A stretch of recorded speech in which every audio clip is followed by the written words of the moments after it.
My friend Dave volunteered for the search and rescue here in Buena Vista, Colorado. I met Dave when he was a finished carpenter helping finish out our chalet here in Buena Vista, Colorado. And he used to tell me wonderful stories about when he was doing search and rescue. He passed on not long ago of cancer. A wonderful godly man. He's with the glory of God, in the presence of God, and praising and worshiping Jesus, no longer battling cancer, hallelujah. But I used to ask him about stories in search and rescue, and he'd say some amazing things about what he did, the time of day, how he got up to the high altitudes of the collegiate peaks, which are primarily the mountains that he dealt with, because this in Buena Vista are the mountains that most people get hurt on because of the altitude, the height, the storms, the rocks, the danger connected to the collegiate peaks.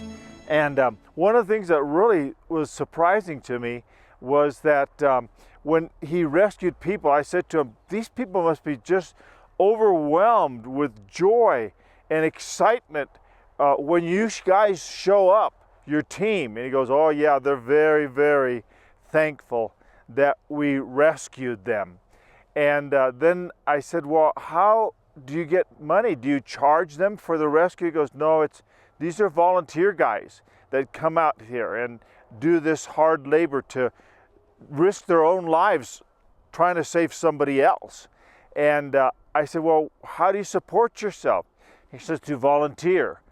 Money giving, coming in and doing city things, and just, I don't know all the wherewithal, but I know that they're on a tight budget. They're all volunteer.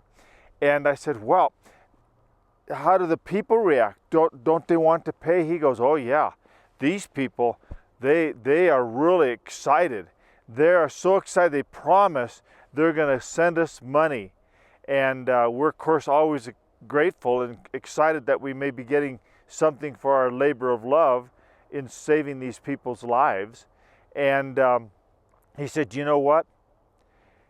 In all the search and rescues, he says, I think I can only count on one hand anybody that followed through and sent a donation.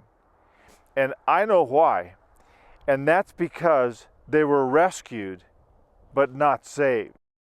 The problem with the people that Dave was telling me about that seemed to be excited at the moment and then went back to their normal living, and they forgot to even send a gift of thanks. And that's what happens with rescue mentality. You see, rescue mentality is short-term. It reminds me of World War I and II, what we call, quote, the foxhole Christian. They promise God the moon if he can get them out of that pinch.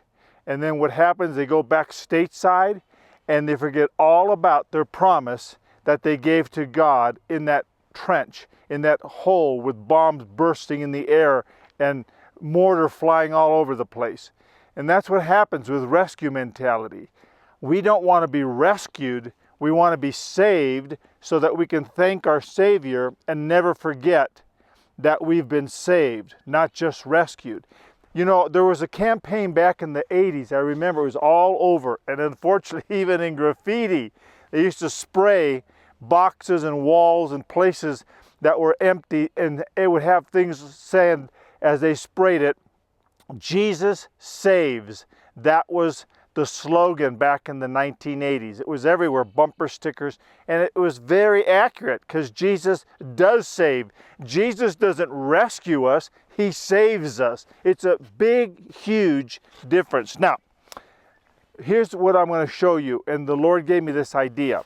So I have a life ring, and there's someone out there drowning, and someone on the shore sees that person drowning, and he takes the life ring and he tosses it out into the water.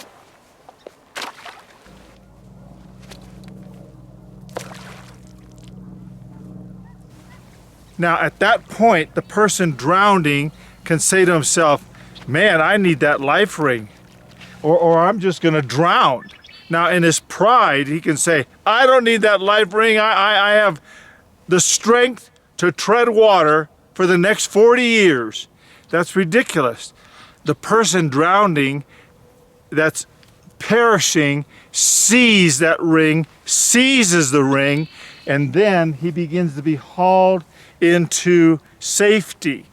And you remember ever seeing, I've seen it in various places, it looks like it's a woman that's drowning in a lake or ocean, and there's a huge cross, and she's clinging to the cross for her salvation. The cross in that case is like the buoy.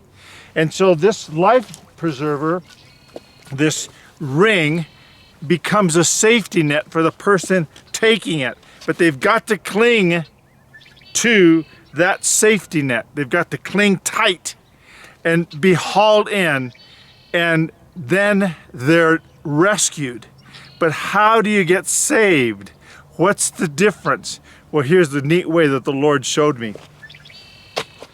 You see, once you come to shore, God embarrasses you and says, listen, little bear, you're the worst swimmer that has ever lived. You will eventually drown. You cannot tread water forever. But if you will allow me, I can save you and solve the problem so that you can swim the rest of your life and enjoy the water without ever having fear of drowning. I'm going to give you a life jacket. And so he puts on us a jacket of life. The Bible calls it eternal life. And so we have this jacket. It zips up, and now we can go anywhere we want along the shore, in the water, on the boats, in the canoe, rafting, you name it. We are safe. We have a life jacket. So Jesus doesn't rescue, Jesus saves and gives us the life jacket. The key is, are we willing to allow him to give us that jacket, or to take the jacket? If we don't, then we're in trouble. We will drown. Jesus is the only one that can save permanently. And that's why he gives us this. We have to call upon Jesus.